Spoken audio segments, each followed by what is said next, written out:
people have like they have 4 fundamental fears.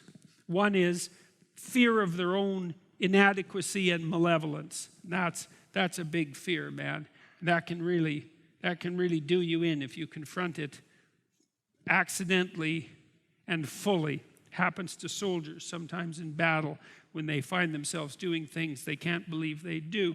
And then we're afraid of society. That would be the oppressive patriarchy, because society judges us harshly and mercilessly in many ways, and we don't like to plummet in the, what would you call it?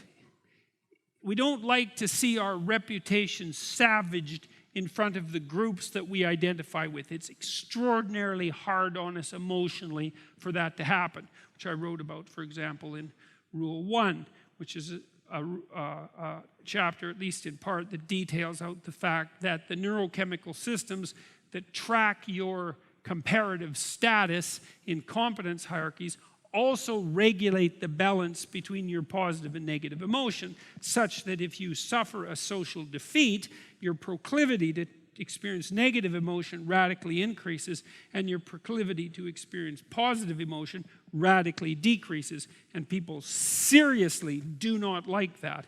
And it's no wonder, because who wants to be completely overwhelmed with sadness and bitterness and anxiety and resentment and disappointment and frustration and grief, and then also devoid of happiness? It's the very definition of hell. And if a status defeat will increase that probability, then we will fight very hard to maintain our status positions, which we certainly do.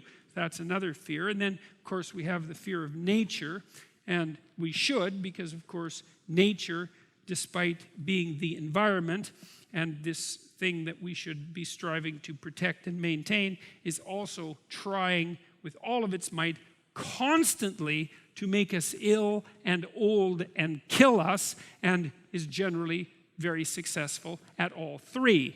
And so there's every reason to be afraid of nature. And, one night alone in the bush will pretty much convince you of that. And then people are also afraid of the unknown. And so those are the big categories of terror that human beings face. And to be naked on stage is to face at least 2 or 3 of those simultaneously.